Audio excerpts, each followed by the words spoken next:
Ang tawag dyan, energy check. Kaya mamaya, energy check kami, diba? Kasi kanina, talaga minanamdam nila. Lahat ng mga sinasabi, nakatingin lang talaga. Pero kailangan natin ang energy na yan. Lalo na, dito sa mga susunod pa. Yes. Tawagin Dahil natin. ang ating susunod na kandidato, of course, ito kwento ko lang sa'yo bago ko introduce ang ating Congressman Rodante D. Marcoleta. Sinasabi nila na sa survey daw, sa survey. Okay, sa survey, meron yung isang senador na tumatakbo sa kabilang partido ang number 1. Pero, merong social media group dito ang tawag ay Good Vibes. Good Vibes app. At nagkaroon sila ng ground survey. Okay. At sa ground survey, number 1, si Rodante Marcoleta.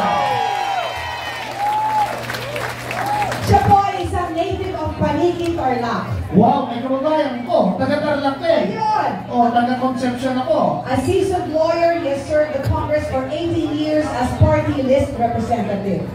A doctoral degree holder in public administration and governance in UP, Diliman. A fellow developmental leadership at Harvard Kennedy School in Massachusetts, USA. Alam ha? Wow. Kita niyo naman for his power bills. Co-author of the Magna Carta for the Poor and Dependent of the Nation in the House of Representatives. A fighter, the incorruptible, uncompromising public servant. Ladies and gentlemen, number 38 sa balota, Senator-to-be, Rodante Marcoleta!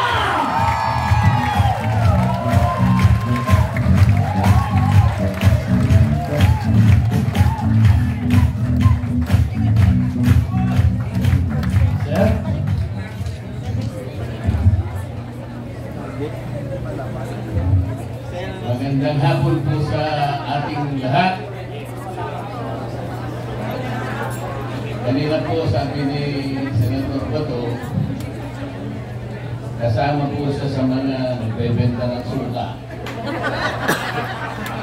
Yung iba po siguro ay bumibili ng nayari na naman sa suka. Alam po ninyo ako dahil sa hirap na dinaanan ko sa aking buhay, nangungutang po ako ng suka. Pero kahit po gano'n, kahit na tayong lahat ngayon na nandito ay pinaghihila sa suka, tayo po lahat ay nakakakilala. Alam natin kung bakit napakataas ng pangunahing bilhin sa ating bansa. Kung hindi kumakain ng suka, hindi nila alam. Alam din natin na lubog na ang ating bansa sa korupsyon. Kahit tayo, naaamoy lang natin ang suka. Pero sila hindi nila alam. Sapagkat karamihan sa kanila ay involved sa korupsyon. Bakit humirap ang ating bansa? 30% po ng pera ng katambayan na uuwi sa korupsyon. Tingnan po ninyo ang budget nyo ngayon. Budget natin sa taong ito, 6.325 trillion. Pag tinanggal mo po ang 30% dyan, ang dapat na national spending lang natin ay 4.5 trillion. Yun lang ang kailangan natin. Ano yung kanilang projected revenue? 4.8 trillion pesos. Alisin mo yung 30% na corruption, dapat 5.5 trillion yun. Sa mga tweet, ang gross revenue natin, kung wala ang corruption, will be 5.5 trillion. National spending, walang corruption, 4.5 trillion. Meron tayong surplus na 1 trillion. Baliktad ang nangyari. Ngayon po, ang ating deficit, projected deficit, 1.5 trillion pesos. Katumbas ng mangungutang tayo, 122 billion pesos per month. 4.2 billion pesos per day or 173 million pesos per hour. Bakit po yung hindi kumakain ng suka, hindi niya maintindihan yan? Bakit tayo po na ipinaglihilan sa suka ang nakakaintindi? Napakalaki po ng problema at hamon na hinaharap natin. Ang ginagawa nila ay para pagaway-awayin ang Pilipinas. They impeach the Vice President even if there is no basis for it.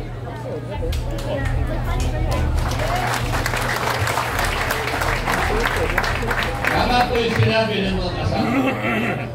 Nung po nga sa Cagayan de Oro kami, sinabi ko na, itaga mo ito sa bato, Senador.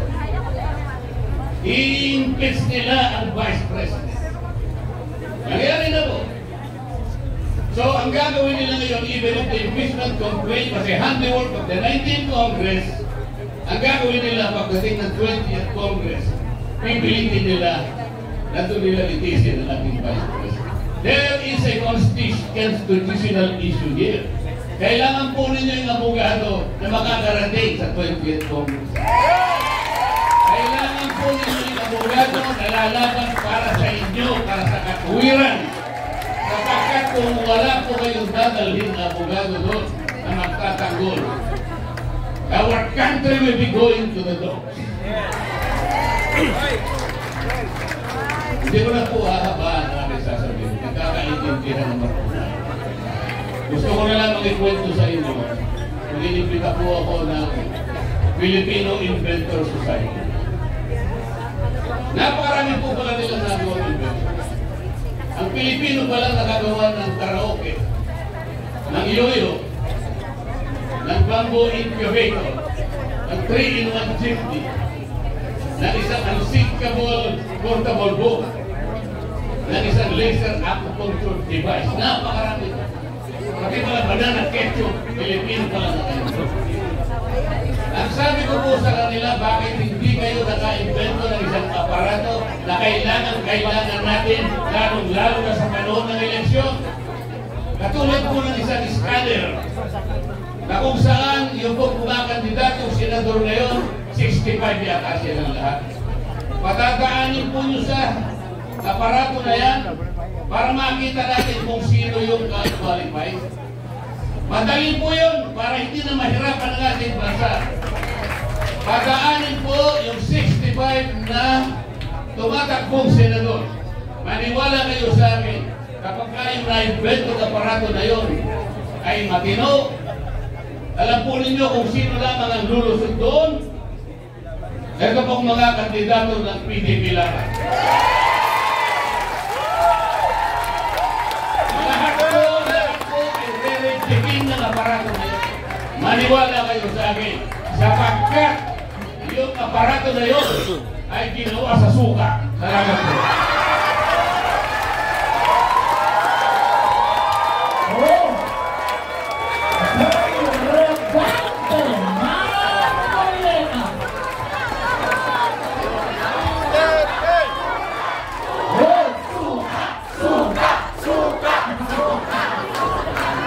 Wow! Halika rin sa mo! Okay na. Okay, yan po ang ating...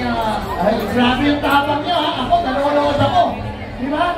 Nanonood naman kayo, di ba? Mag-isa lang siya doon sa lamesa na yun. Tapos lahat ng kanamat niya, sinasagot niya, nilalawanan niya, walang mga yung gano'ng katapang yung tao na yan. At wala silang maisagot, katawa! Napakadali ko, kaya ako ay bigyan ko sa taong yan. Okay?